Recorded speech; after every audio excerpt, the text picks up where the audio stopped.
Night has fallen on Manhattan.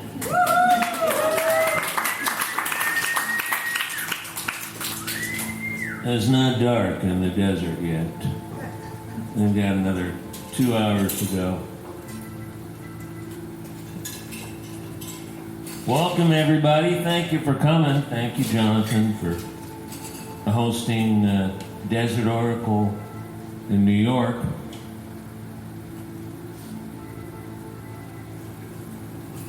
What is that terrible sound?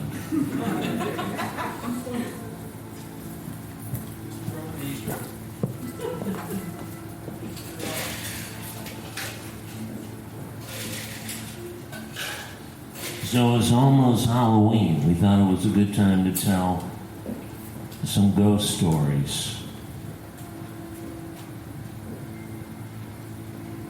Like about the Desert Sasquatch, which I think is a favorite of some of you, if my email can be believed. The Desert Sasquatch is one of 6 or 7 named cryptids, or as the paranormal writer John Keel says, big hairy monsters.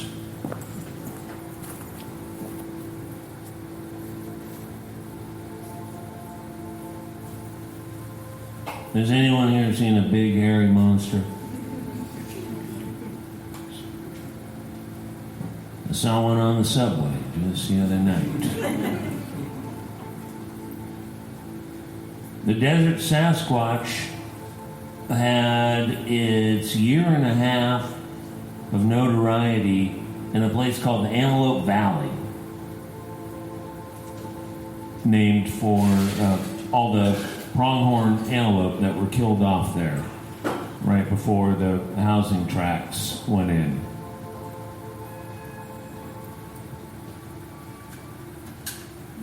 Skunk Works is there. They build a lot of secret projects. Edwards Air Force Base is there, where the Right Stuff pilots had their great adventures. And when people started moving in large numbers to the Antelope Valley, to these new tract home developments off California State Highway 14, about an hour or so north of Los Angeles. Wild desert that had not really been of much interest to most people for a long time, other than as a place to pass through, a place to enjoy the views, was suddenly filled with cul-de-sacs and 3-2 stucco houses and lots of people moving in from the city.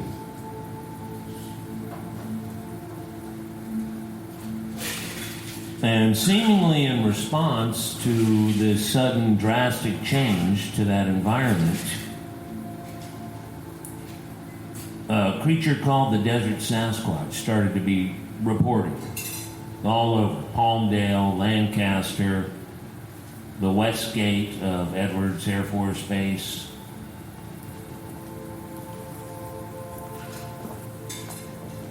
The Antelope Valley newspaper in 1972 and 1973 published numerous articles about the Desert Sasquatch, about where people saw them, how they described the creature. Sometimes on Highway 14, people would report that it was running down the lanes early in the morning as the commuters came in pre-dawn. 7, 8 feet tall, dark, shaggy hair all over it, great big red eyes glowing.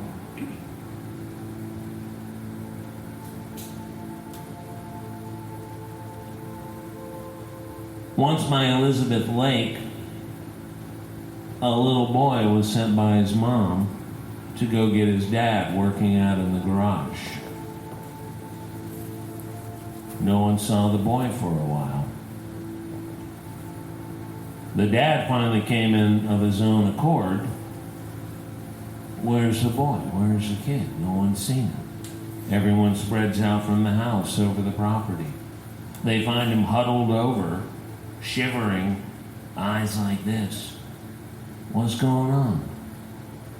And he said a large, furry man had stopped his path and said, "You cannot go any farther." And he had sort of withered and sat down and was still there an hour and a half later. At one New Tract house, as the homemaker mother was making dinner, and the screen door was open to the cool breeze of the Mojave evening, she heard a on the screen and looked up to see a dark humanoid shape that filled up the whole screen door and kept going. She leaned down and saw the glowing red eyes. The reporter said, "This is the Desert Sasquatch's M.O." They didn't break in, which apparently an 8-foot tall, large, hairy humanoid thing would not have a hard time doing through a screen door. They just terrified people. Eventually,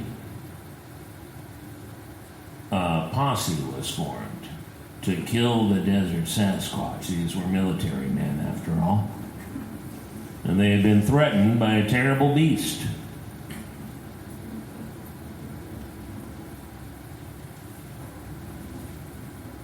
There was a big dry wash on the far edge of the last Lancaster housing development, with desert willow and saltbrush growing within.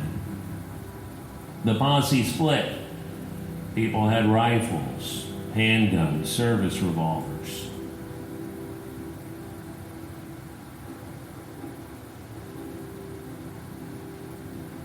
The posse to the south heard something in the desert willows. Shining flashlights into the trees, they saw the shape of something go by. Everyone got ready to fire. A few shots rang out, and then voices were heard from the other side. "Don't shoot, it's us." It was the other half of the posse.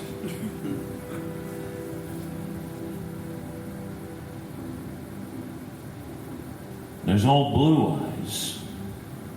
That's the name that the Desert Rats, the security detail at Edwards Air Force Base, gave to a mysterious thing that was seen out on the dry lake. The guards would be making their rounds in these little pickups, and they'd see a pair of bright blue eyes. And they'd see them move like this. Not as if the thing was walking this way, but just being carried this way. They'd park and go look for it, and when they came back, their little Desert Rat Army Air Force security trucks were surrounded in giant footprints, size 14. If you believe the base newspaper. Many years later, inside Edwards, the modern version of the base newspaper in 2005-2006 reported on a reunion at the banquet hall of all the old desert rats from the 1970s. And the young reporter, sent to get some color for this feature, brought back all these stories of old Blue Eyes. Never found. There are also stories of families of Desert Sasquatch picked up on security cameras and the long corridors under the lake bed where the fuel lines and other such things that the Air Force did not want exposed to the brutal sun all the time were underneath.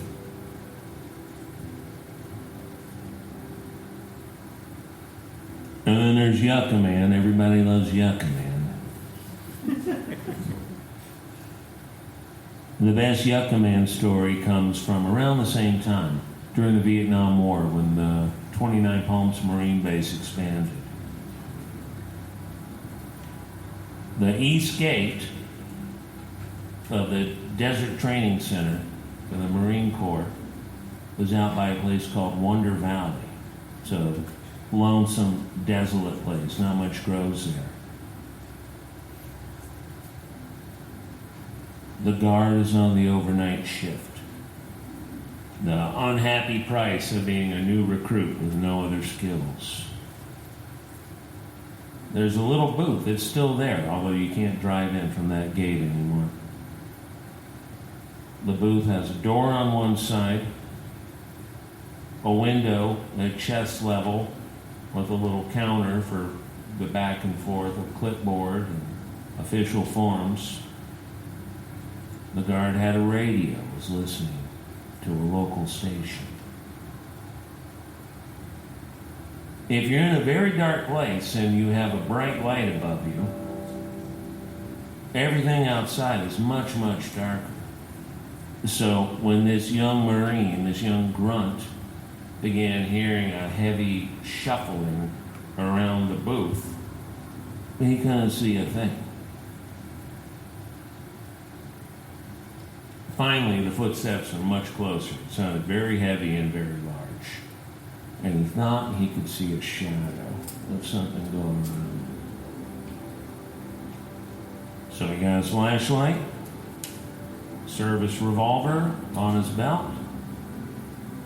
He goes out. He walks around. There's nothing there.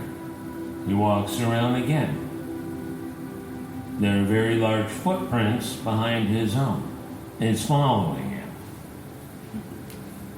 He makes another circle, and then in the glare of the light from the open door of the booth, sees this terrible sight, 7 or 8 feet tall, shaggy, dark brown or black fur, incredible stench coming off of it, like sulfur. And the terrible glowing red eyes. The last thing he saw. He put his hand to his revolver, but that's as far as it got. When his shift was relieved at 6 a.m., they found him passed out and the barrel of the gun bent. Ever since, the Marine Corps has terrorized young recruits when they come out there. They'll make them march around the barracks at night. Watch out for Yucca Man.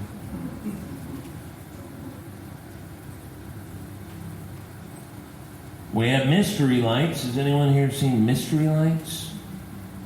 It's easy to say yes because it's hard to know what you see in the night sky in the middle of nowhere.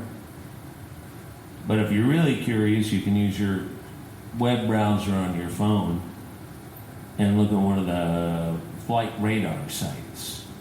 And you can see whatever has a transponder going over. Southwest 731 from Tucson, coming into Burbank, but then something low and strange and wrong, which isn't there at all.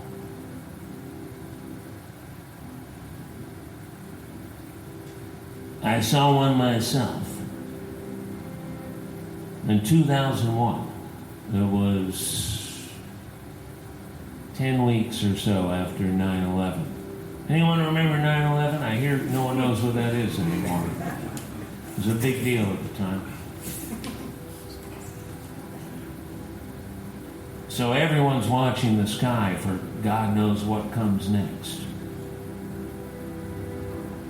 And I was driving up to Tahoe through the desert. I just gotten married a few weeks prior, and we were going to meet some of the people who had been in the wedding, some bridesmaids up at Tahoe who had rented a vacation house. And somewhere around Lone Pine on the 395, we noticed a light on the horizon, due north. There was still some light in the sky. It was 5-ish, and if you've ever driven along a big mountain range like the Eastern Sierra, the sun goes down earlier because of the block of the mountains, but you still have this sort of lovely pink-purple dusk that lasts for a little while and lingers. I remember there were some clouds to the right, to the east. And I'm looking at this light, thinking, is that what it is? Is it a radio station tower? Or is it the next town up? What is it? You could use your imagination a little more before Google Maps and in-car navigation. And then we both started talking about it, and the moment that happened, that we both mentioned it, that sort of dancing light far away, in an instant, zipped to just to the right of where we were, over the desert. And once it had settled in place, it wasn't just a light. It was 3 lights in a dark triangular shape, and it had a cone of light coming out of the middle. And it seemed sinister and weird, and it was just sitting there. And so, of course, we both decided to drive to it. See what was going on. 395 is a divided highway at that point. So you can't just roll off the road. But just ahead, I saw one of those yellow road signs with the cross saying Crossroads was coming up. I took it a little too fast. It was a dirt road. I remember going very hard over the cattle guard and then stopping on this dirt road because now it was just filling the windshield. And it looked to be 120 feet off the ground. And this cone of light coming out illuminated the sagebrush, a desert brush right under it. And I could see that cone of light moving very slowly, like walking speed. So I put the car in park and jump out, and I get just a 2 seconds, 5 seconds, who knows. A very quick view of it, just sitting there, and it's throbbing. And then it's gone. It doesn't fly off, it just blinks out. And there's nothing but empty sky there. And I couldn't think about too much else for a long time. I was especially annoyed because I'd been reading a bunch of UFO reports lately, and the ones that were very interesting to me were the black triangles. And I did not trust that this weird light seen in the distance that seemed to come right at us then turned into the exact strange thing that if you'd asked me, I would have loved to have seen.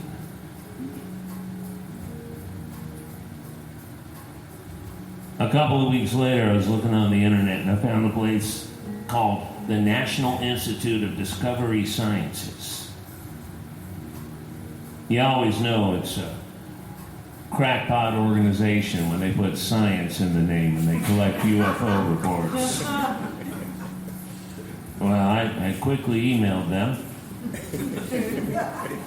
And we got a call back, and we both did like a 15-minute interview on the phone. There was an Irish guy who I talked to, and they were collecting reports of black triangles seen all over the Southwest from, well, going as far back as the 50s and 60s, but increasing greatly in numbers in the 90s and early 2000s.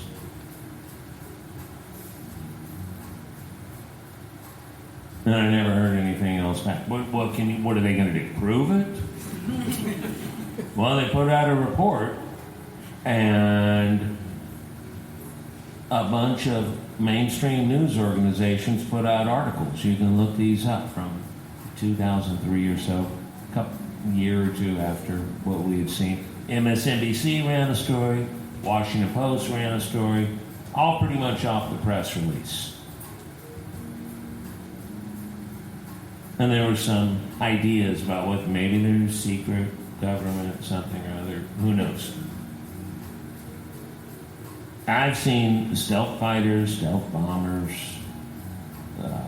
We've all seen all kinds of interesting drones and planes, balloons shaped like animals.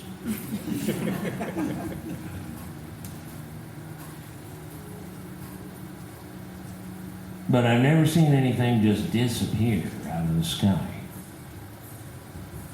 So to me, it might as well be a ghost. That's why I can use that story tonight.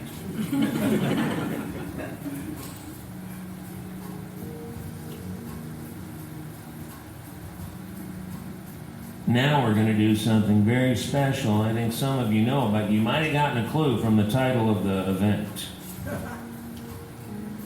We're going to do some ghost stories from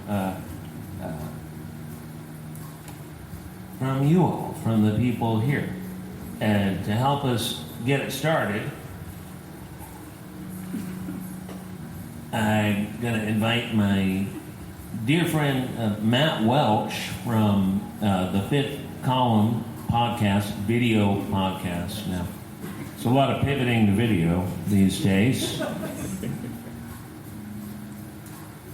which is done in a studio right over here. It's very fancy.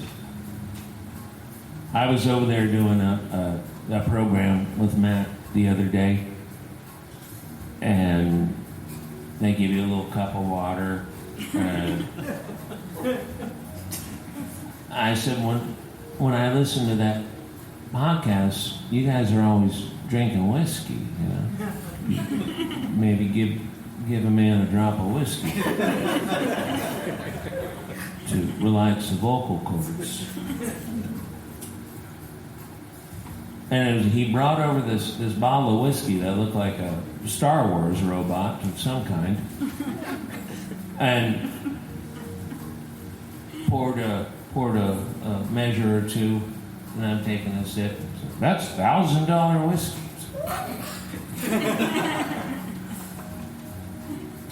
It was fun. No maker's mark. So now Matt is going to come here and tell a little ghost story, and while he's doing that, those of you who'd like to come up, I think we have room to do room space within the hour or so show. Probably do 4 or 5 more after that. So if you got one in mind, just keep it in mind, and afterwards come up and tell your story, and you don't have to use your real name or anything. We're not going to tell Human Resources. I'm glad to see y'all. Thanks for coming. And here's good old Matt Welch.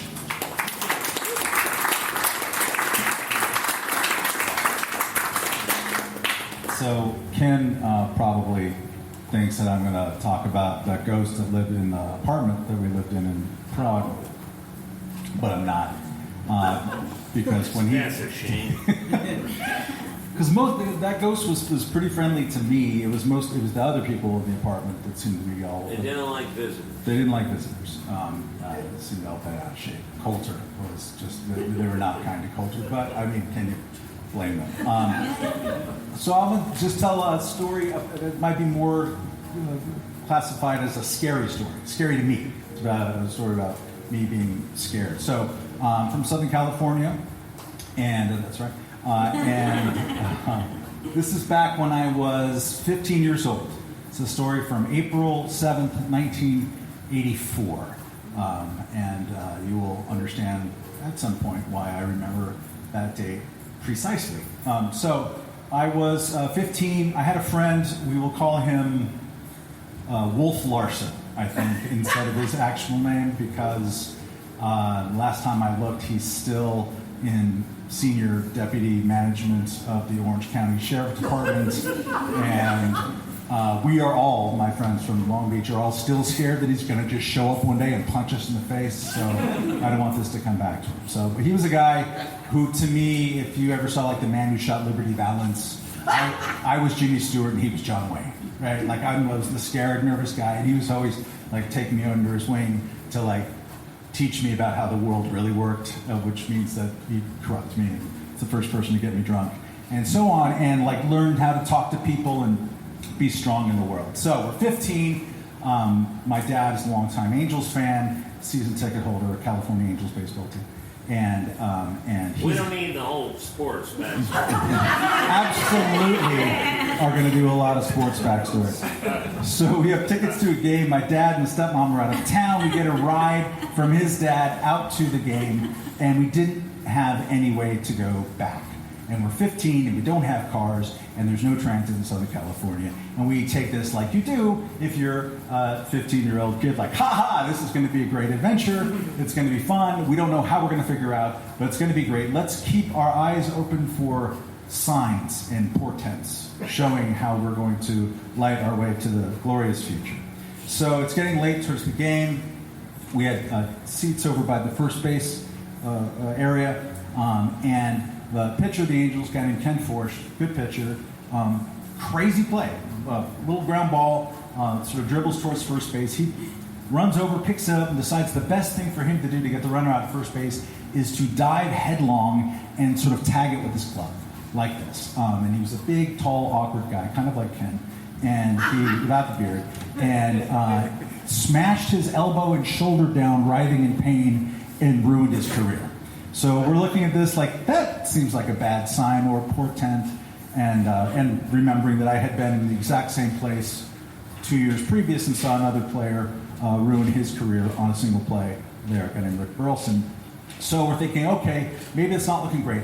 Here's our plan. Here's what we're going to do to get home 19 miles to Long Beach, California, is that we're just going to jog over to Disneyland. Disneyland is 3 miles from Anaheim Stadium. Whatever, we're 15, we can run and do anything we want to. We're going to jog over to Disneyland, and there's just going to be tons of buses, and we'll find a bus and we'll hop home. So we jog, and we jog, and we jog, and then we look, and Disneyland is super close. It's a night game on a Saturday. There's like one bus left, and it's revving its engine, and it's kind of far away. So we get into the wind sprint mode. We're running, we sort of dive through, and we're like, hey, bus driver, is this getting close to Lakewood Boulevard? He says, yeah, we're going to Lakewood Boulevard. We're like, yes, awesome. Those of you from Southern California will recognize the flaw in our thinking pretty soon. Lakewood Boulevard is California Highway 19. It is 12 miles long in the part where we come from. It goes all the way up to the mountains in San Gabriel. Long story short, he dropped us off at the corner of Lakewood and Bellflower, which was really bad news for us because where we live, Lakewood and Bellflower are a mile apart and parallel. So we were 7 miles from home in what a lovely old tour guide in Baltimore once described to my French in-laws as a negative neighborhood. So we were in a negative neighborhood near the corner of Florence, famous for Florence and Normandy. If you've ever heard Warren G's Regulators, and they talk about the East Side Motel, it's on that street. It's called the Colonial Palace Inn. We're scared to death. It's past midnight on a Saturday. We're two white kids walking through the ghetto. We've got 7 or 8 miles to go. We get home. My friend Wolf Larson was the kind of person who liked to make loud noises and scare you all the time, like "Wah!" like this. He was not a calm person to be around. And so we're going down, walking, and we walk to the Downey Cemetery, city of Downey, where the Carpenters are from. Don't you forget. So he thinks it's a great idea because we're so scared. Let's just walk into the cemetery. I'm like, I just feel like we could be going home faster. And we get in there and just frightened and walk up, and careful and everything. I'm like, all right, this is stupid to be scared. It's just a cemetery. It's not. It's like a park. Everyone's sleeping. And we look, and the very first gravestone right in front of me, I forget the name, but I remember the date of death. It was April 7th, 1884. Exactly 100 years before that day, someone died in Downey. And this seemed like a very bad portent for everything. We did the thing in the movies where you stop for and then you just pivot, and then you look at the camera and go, ah! And you run. So we ran probably 2 miles of a wind sprint before we finally calmed down. I have no idea. I remember at the time that there was something else identifiable about the person that made it extra creepy, besides the fact that it was 100 years to the date. Was it your name? It wasn't my name, but it was close. There was some identifying thing, whether the person was exactly our age, or maybe one of them had one of our birthdays. It was just, the whole thing was absolutely terrifying. And so the end of the story, we finally get home at around 3 o'clock in the morning. My dad is gone, and so we do what you would imagine 15-year-old boys would do, is we went to raid the liquor cabinet of my dad. And he finds, and we find, just looking through stuff, well, this bottle of Kahlua. We'd never heard of Kahlua before. And on the back of it, it had a recipe for a drink. And the drink was called the Brave Bull. And we thought, my God, today we showed that we could get from Anaheim Stadium home. We lasted through the travails. We saw the guy ruin his career in ice shot. We almost got murdered in the cemetery by somebody on the 100th anniversary. So we made ourselves Brave Bulls, which is, if you're keeping score at home, Kahlua and tequila. And it's terrible. It's terrible. It still exists. I looked on the internet today. And we invented a little stance, kind of like dance, to do the Brave Bull. And from that point on in our lives, if I saw Wolf Larson today, we would probably do the Brave Bull right before he punched me in the mouth. The end.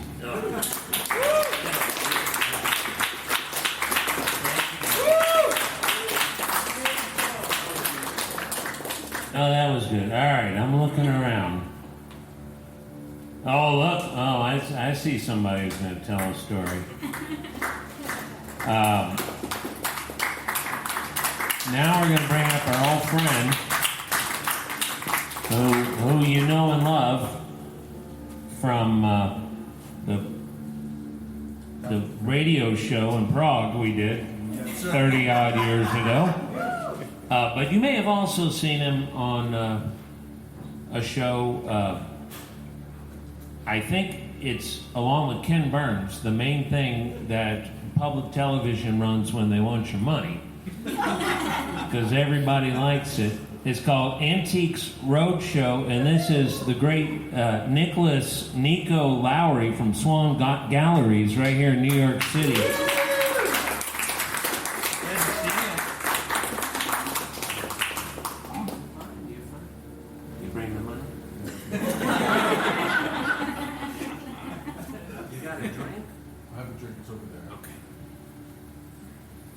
Good evening, everybody. I've been looking forward to this for some time. I did not realize there would be a mixed musical accompaniment. It's giving great mall vibes. So Ken has asked me here tonight to tell you all a ghost story about antiques. And it's funny because there is a canon, actually, of horror stories and ghost stories about antiques. And perhaps the most famous of all the stories about a crazy, insane, disturbed, and disconnected old man who lives in a gigantic house surrounded by a cadre of zombie slaves. who do his every bidding. And yet I don't really want to talk about politics tonight, so I'm going to go a complete different route. I'm going to start by talking about Sigmund Freud. Those of you familiar with Freud or his work will know that on his desk, and this is true, and I am an auctioneer by trade, so I am prone to hyperbole, but this is true. Sigmund Freud, on his desk, in his office in Vienna, had a host of small little Greek, Roman, and pre-Columbian statues. He collected them. Freud was a collector, and he referred to his collection as his little gods. And this collection was so important to Freud that when the Germans invaded Vienna and he and his family had to flee and they fled to London, and they had their servants pack up the house as one does, and one's an excellent psychoanalyst, Freud actually packed his own statuettes and brought them and positioned them on his desk in London. They meant so much to him, he wouldn't let anybody else touch them. He wouldn't let anybody else rearrange them. He brought them to London, and if you were lucky enough or unlucky enough or disturbed enough to be one of his patients, and you were lying in the office, he was pretending to listen to you, but really idolizing his little statues. That part is conjecture. The rest is true. But here's the thing. Does anybody in the room collect anything? Yes. 3 of you. That's going to make for a great story. That's fine. I don't actually have a ghost story to tell you, but what I want to do is tell you about something so f***ing scary, so f***ing horrifying. This is on public radio. What I would like to do this evening is do a diacritical examination of something that's a little bit disturbing to the local mind. Something that every one of us in here will privately and perhaps publicly panic about. And that is emotions. And the thing about emotions are, if you're in love, there's love poetry. If you want to explore joy or anything else, you can find something written about it. But if you are a collector, and a collector really feels a passion for what they're collecting, there is no one word, there's no one way to describe it. This is really going to be broadcast on PBS? It's some NPR stations. Hereby marks the end of my professional career. That's Very fine. small ones, don't worry. Good. Don't worry. Good. Feel free. Size doesn't matter, I've been told.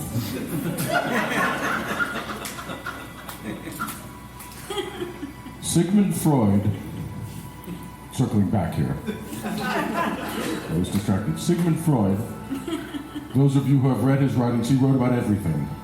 There are 2 things, and again this is true, there are 2 things that Sigmund Freud did not write about. Sigmund Freud did not write about his relationship with his mother. Sigmund Freud existed for about our relationships with our mother. He refused to address his relationship with his mother. He never wrote about it. The other thing that Sigmund Freud never wrote about was his collection and his passion for his collection. It was such a powerful emotion for him that he could not address it in his work. And that is why collectors are such passionate people. And I do want to, can I, 2 more minutes, 3 more minutes? There's a wonderful short story by Stefan Zweig, if anybody knows Stefan Zweig, called The Invisible Collection. And it's a story that takes place in Germany in the era between the wars when inflation was running rampant. And there's a man who had spent his entire life amassing the greatest print collection in the world. Etchings, engravings, lithographs by all the famous, the Bosches, the Rembrandts, the Dürers. His collection was world-renowned and the envy of everybody. And yet it's Germany in the mid-1930s, and inflation is running rampant, And the man now is in his senior years, and he has gone blind. But still, he loves his collection. He knows each and every work of art in his collection. He can tell what piece it is by touching it. And he's still very proud of it, so he calls somebody who's working at one of the big museums in Berlin to come and see if they want to buy something in the collection. Because of the rampant inflation, life is getting very expensive. His family needs money to survive. And the man from the museum in Berlin comes to the house where this man lives in a small German town, and he's welcomed in by the man's wife and his daughters. And the man's wife and daughters tell the museum curator at the door, please be kind. He doesn't know. It's not funny. Hang on. Sorry. It's a horror story, damn it. Either I'm telling it wrong or you're crazy. But that's fine. This is a horror story. And what the family doesn't want the curator to know is that because of the inflation, which the old blind man is aware of but only just, that they have been forced to sell works from the collection without him knowing so they can survive. And in order to pull off their ruse, they have replaced pieces in the collection with similarly sized blank pieces of paper. So the curator comes in and sits down with the man who is so proud, and he says, please look at my collection, look at these great Dürers, look at these great Rembrandts. And the curator, who has been warned, says all the right things, says, these are magnificent, these are fantastic. Yours, sir, is the most unparalleled collection. And frankly, it's not just that they've sold some of the prints, it is basically portfolio sleeve after portfolio sleeve after portfolio sleeve of completely blank pieces of paper. And the man can pick them up and say, look at this one. This is the famous Dürer Rhinoceros. And he can describe each piece, and he can say, you can feel the printing, you can feel the intaglio, and yet the paper is completely empty. And that, to me, is both beautiful and scary, and something that, while perhaps not exactly a ghost story, encapsulates an emotion that some people find funny. But that is both poignant and moving and definitely worthy of a seance-like environment here on Lower Broadway. Thank you very much.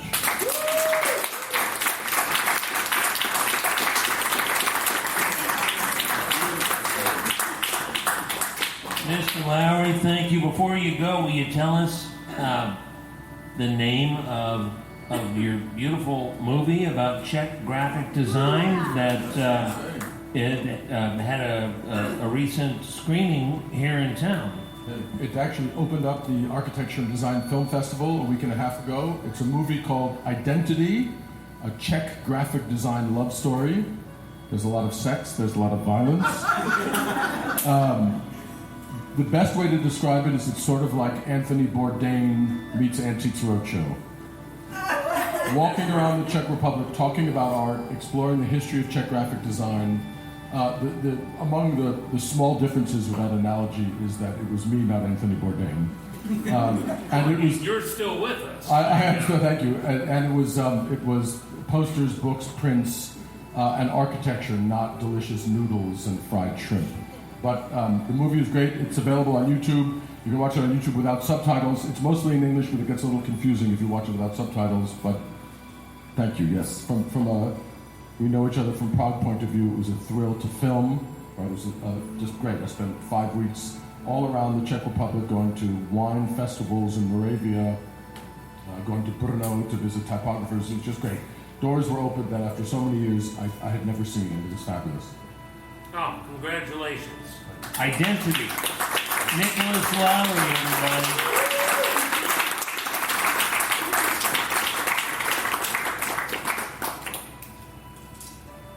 So that bit about Freud reminded me of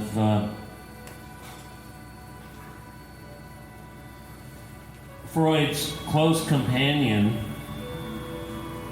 a person who considered Freud a mentor, who's Carl Gustav Jung, the Austrian psychologist, the inventor of modern talk therapy.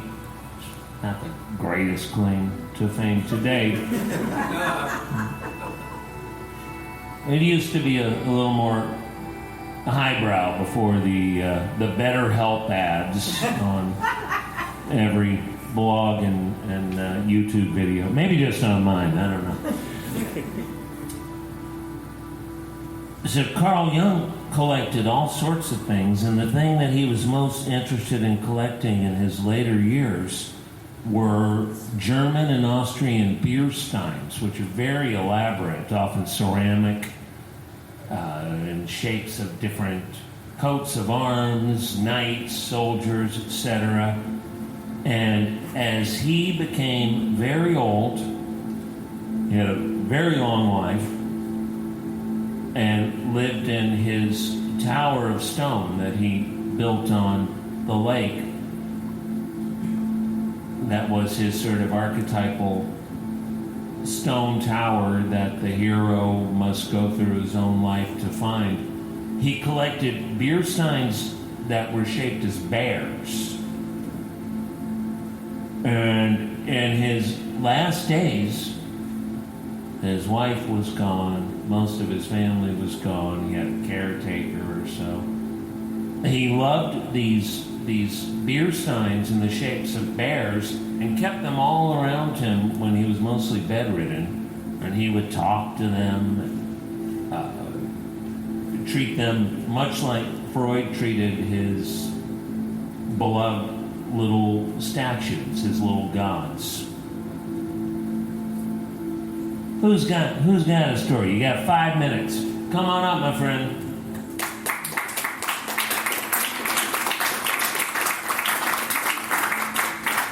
Good to see you. Thanks for coming. Thank you for having me. You came up from Washington, D.C., is that correct? I did. I'm originally from Southern California. So came to D.C. for law school. Now I'm here in New York celebrating Halloween. Very good. This is where you should celebrate Halloween. Where are you from in Southern California? Redlands, California. Oh, beautiful Redlands. My youngest son is hoping to attend the University of Redlands. It's his favorite. He's just applied. Did you go there? I did. I can put in a good word. My dad's a professor there.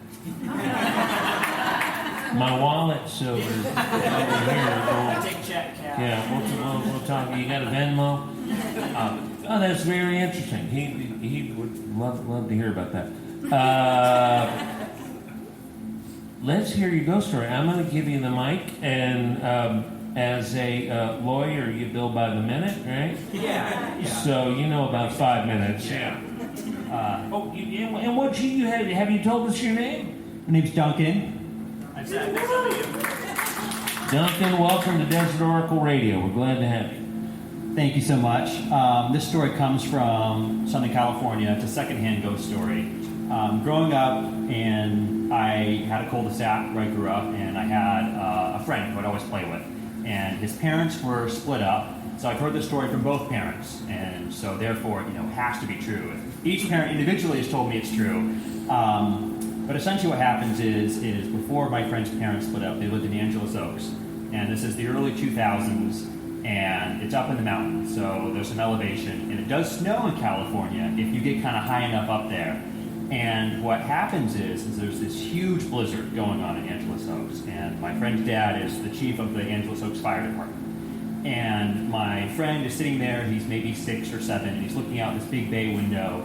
And he's like, hey, Mom, Dad, there's a guy out there. I'm like, they're not looking out the window, and they're just happen to be doing, whatever parents are doing at that time.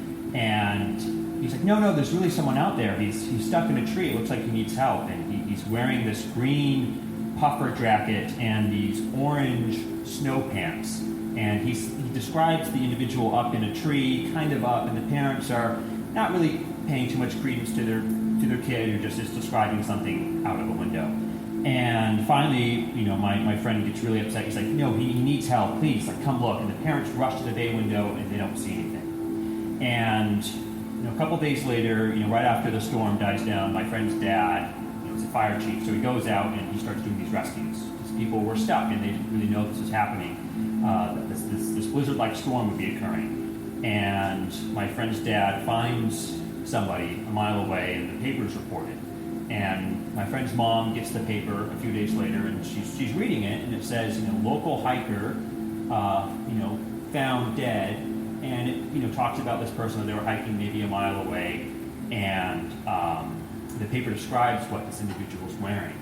And this individual was found wearing a green puffer jacket and orange snow pants about a mile from where my friend was.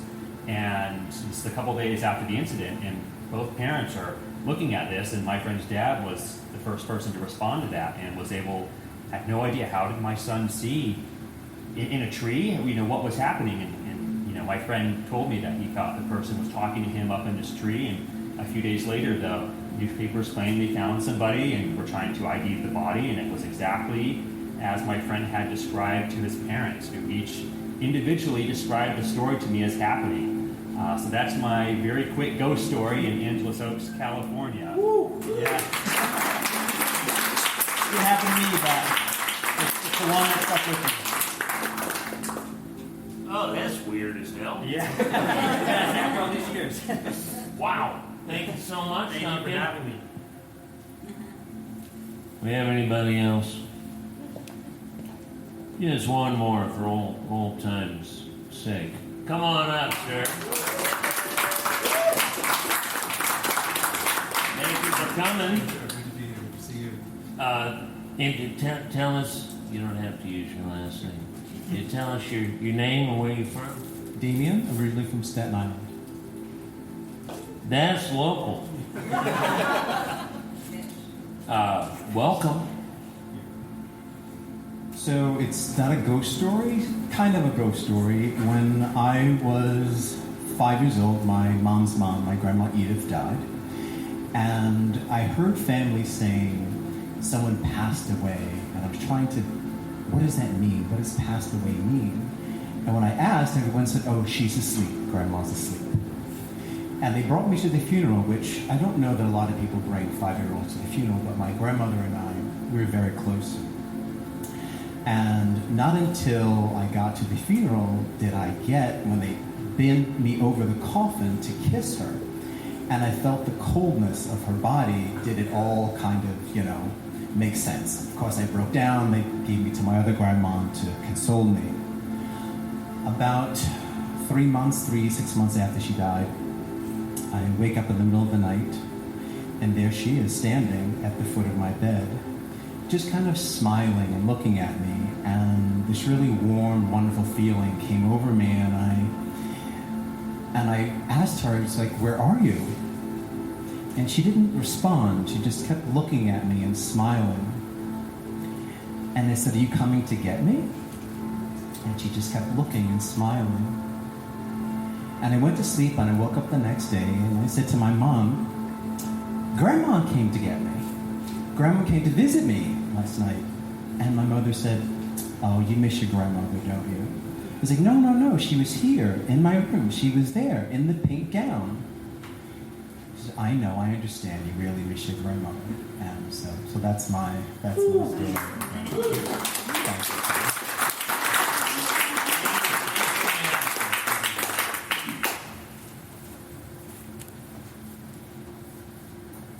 It kind of made me a little teary-eyed.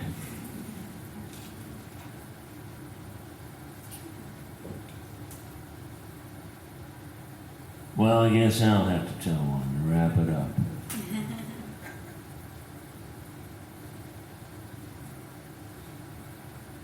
The music director apparently decided I don't need music for this one. Yes, good old red, blue, black, silver, wherever he is. We always appreciate his contributions to the show for 8 years now. Original soundscapes. He plays all the instruments. Cello, piano, keyboards, all kinds of things.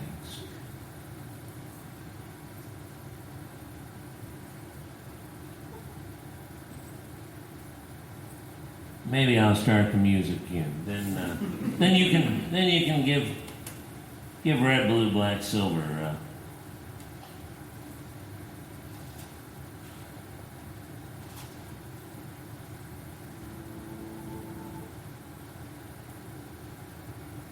There it is. I'll edit that part out. Don't worry. But let's hear it for red, blue, black, silver.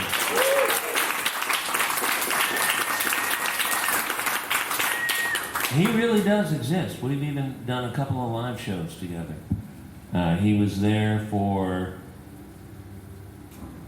our show in Los Angeles at the Philosophical Research Library and Esoteric Library and Egyptian Antique Museum in Los Feliz, Los Angeles.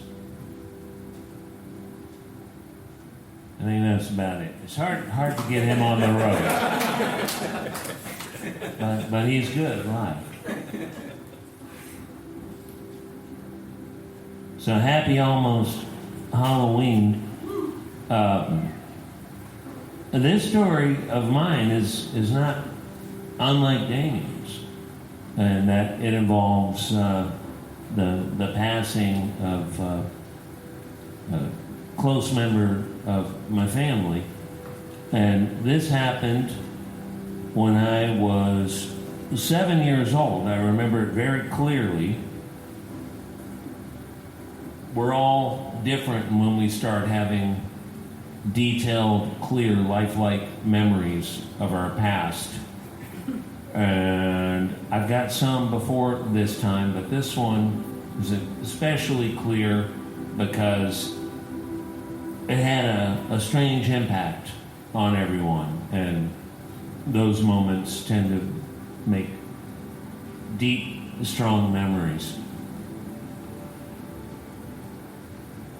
Sometimes when I see people in New York, they act like I'm, not allowed in good company or whatever because I'm out in the sticks in the Mojave Desert.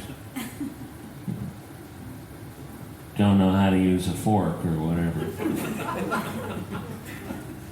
But in fact, I was born and raised in New Orleans, Louisiana, and I lived there until about middle school years. Before my family moved west.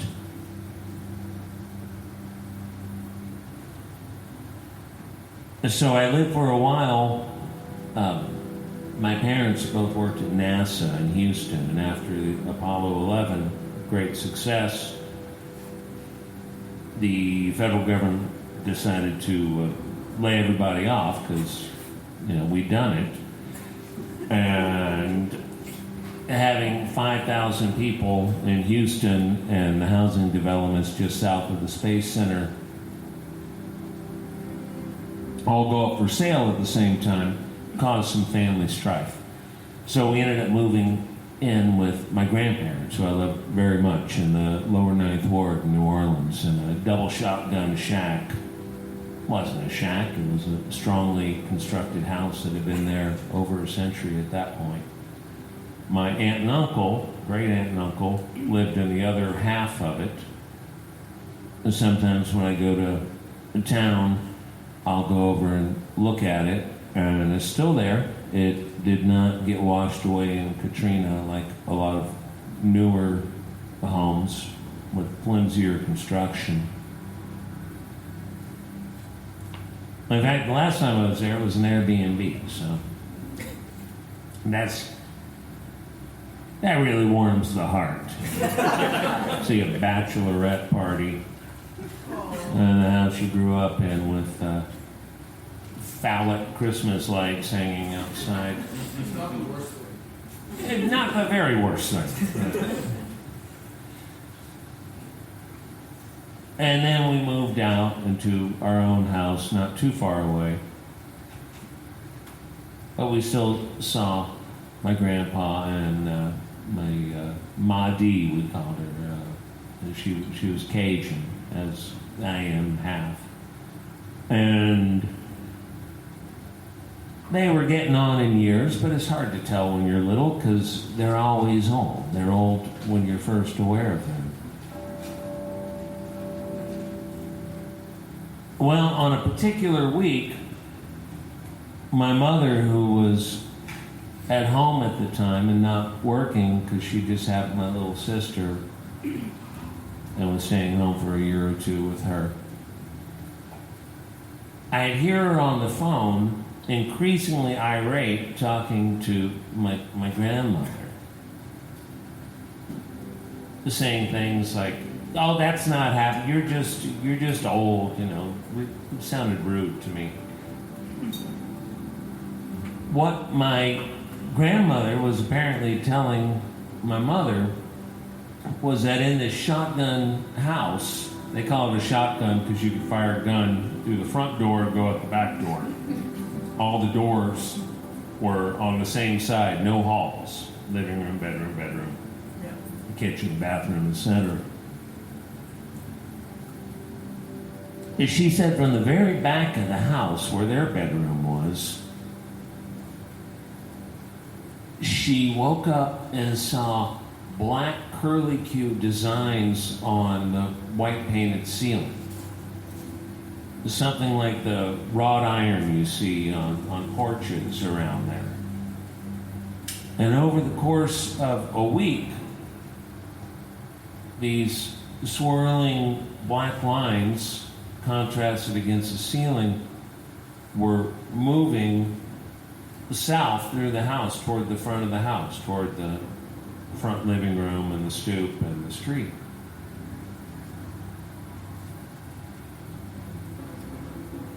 At one point, my mother said she was going over there to check on her, and she did. She said, "There's nothing on the ceiling. Maybe you're going blind. Maybe it's cataracts." And that was sort of forgotten, at least in my mind at the time, until that Friday night, or going into Saturday morning, when my dad, who was pretty straightforward, and I'd never heard him talk about weird stuff before. He was mostly interested in boats and small planes. In fact, he was building a seaplane in our garage, which is why we couldn't park in the garage for the last 4 or 5 years there.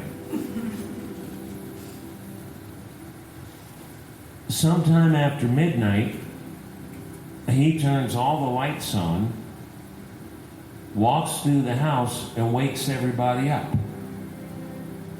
And it was just so odd. I remember it to this day. He knocked on the door. He's like, "Kenny, get up, get dressed." Get dressed? What? So, half asleep, I put on clothes and shoes. And I hear him saying the same thing to my mother, and then she wakes up my little sister, who's 2 years old at that point, almost 2, or just over 2. And she's dressing my sister, and then we all go into the little living room, sort of split living room, dining room of the house, and we're sitting there under the lights in silence. And my mom, who's also half asleep, finally says to my dad, "Ron, why are we up?"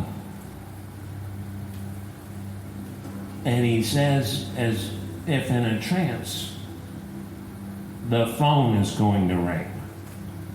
And at that second, the phone rings, the big dial phone sitting on the little phone table wired to the wall, which is like a shock. And everyone sort of jolts, and he picks it up. "Yes. Yeah, that's right. Yep. Okay, bye." Get in the car. We get in the car. My grandfather had a heart attack. He didn't make it. The ambulance got there, but he had already passed on. My grandmother was jabbering madly as we took her out of the house, and the EMTs took my grandfather out. "Look at the ceiling, look at the ceiling."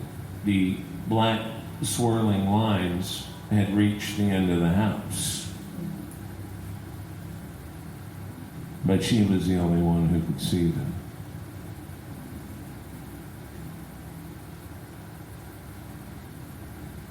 Well, that should cheer you all up. Thank you so much, everybody, for coming to Desert Oracle Radio live in Soho. Thank you, Jonathan, for hosting it. And you don't have to run right out the door. I think there's still some grapes and stuff that comes out of grapes over there by the bar. And I'll talk to all of you before you go. Good night from the voice of the desert.